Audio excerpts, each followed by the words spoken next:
Hey everybody, I hope you're doing well today. Let's take a look at the costs of inflation and understanding what the impact is in various segments of the economy. All right, so here we go. So the negative consequences of levels of inflation, here they are. One, two, three, four, five, six. Six distinct costs of inflation or consequences of inflation. And they are loss of purchasing power, an effect on savings, an effect on interest rates, an effect on international competitiveness, it impacts uncertainty, and it may lead to labor unrest. And let's look at these more specifically. Okay, so imagine a high level of inflation. What's going to happen? Well, if the inflation rate is 2%, then this means that the average price of all goods and services in the economy has risen by 2%. So if your income remains constant, think about it, then you will not be able to buy as many goods and services as you could before the increase in the average price level. Right? So there's actually a fall in your real income. If price levels go up by 2% and you make the same amount of money this year as you did last year, you've lost 2% of your income in terms of purchasing power. All right, so if your income is linked to an inflation rate, which a lot of salaries are, so that you automatically get a 2% cost of living increase, they call it, then you'll not face any fall in your real income. And in fact, you might even feel like you got a raise in a way, but really, you didn't. You're making 102% of what you made last year, but everything's costing 2% more. So on average, you have the same amount of purchasing power. But really, in many places, right? People have jobs that don't offer this sorts of security, or if they do, it's on a yearly basis, and it's either granted or taken away. And I remember in one of my schools that I worked at, we used to get a 2 to 3% raise every year because in the United States there was a 2% inflation rate, and a couple of years the school was experiencing some difficulty, and we didn't get it, and it caused problems because we actually were taking a pay cut in terms of purchasing power. All right, so think about the fact that inflation reduces the purchasing power of incomes, and this will reduce living standards, right? And it's important to realize that there's a super high rate of inflation, 10%. Man, you're going to make the same amount of money, right? But you're going to have 10% less ability to buy things. So that is important. So are the expectations about inflation.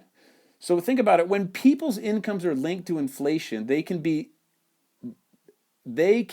negatively affected if the actual rate of inflation turns out to be higher than the expected one. So for example, if it's expected to be a 1.5% inflation rate and wages are increased by 1.5%, but then at the end of the year you found out that inflation turns out to be 2.5%, then you feel like you don't have as much real money, real income next year as you will this year, and it causes stress for a lot of adults. Okay, so negative or loss of purchasing power on society, it's pretty straightforward. Okay, and that think about inflation, like that's the thing. It affects everybody, right? Okay. So now, effect on savings. If the inflation rate is higher than the interest rate, think about this. If the inflation rate is higher than the interest rate given for savings accounts, then savings will be negatively affected because the purchasing power of savings will drop over time. And this is actually happening in the United States right now. And this is one of the reasons, actually, I did not put money in the United States into a savings account. I was getting like 0.5% interest, whereas the inflation rate is like 2%. So just by trying to save money in a bank, in a savings account, you're actually losing real money, losing purchasing power over time. And so what happens is, in a way, you'd be better off spending the money now than saving it because you will have lost some of the purchasing power. So economists say, inflation discourages savings because if people want to save money rather than spend it on consumption, then they may choose to buy fixed assets, right? Houses or art. But this means that there are fewer savings available in the economy for investment. Remember, all savings are really leakages in that business, in the circular flow model. And those savings turn into ingredients, little pieces of loans that are put together and sold on the marketplace. So if savings goes down, then that affects the ability of banks to collect piles of money to then lend out. So that's another cost of inflation. All right, the effect on real interest rates or effect on interest rates. Commercial banks may make money from charging interest to people who borrow money from them. And what this means is that if there's high rate of inflation, then banks raise their interest rates in order to keep the real rate that they can earn positive. So in other words, if the interest rate is 4%, no, start over. If inflation is 4%, banks are not going to lend money for under 4%. They're going to charge more than that. Because if inflation's at 4% and they lend out $100 and next year you pay it off and you pay them $104, but inflation has gone up by 4%, they haven't made any money. So interest rates will go up because the banks need to make sure they make money on their loans. So they're going to charge a higher interest rate than what the inflation rate is at that given time, because they're in the business of making money on money. Okay. The effect on international competitiveness. If a country has a higher rate of inflation than that of its trading partners, then this will make the exports less competitive, and it will make imports from lower inflation trading partners more attractive. Okay? And this may lead to fewer export revenues and greater expenditure on imports, and that will reduce the balance between imports and exports. And this might lead to unemployment in the export business, right?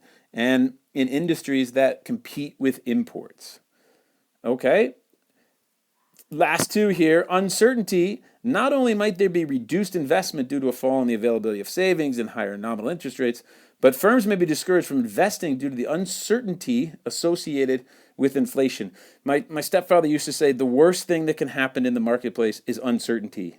It's super interesting. I used to live in Nicaragua, and Daniel Ortega is the current president there, and he subverted democracy and the Constitution to get reelected, and everybody was talking about the economic damage that was going to happen in this country. And one of the people that worked at the U.S. Embassy in Nicaragua said, no, all that's going to happen is people are going to wait to see what happens, and actually if Ortega wins, even though there won't be democracy, it'll be more predictable, and actually the economy might grow. And guess what? That's what happened.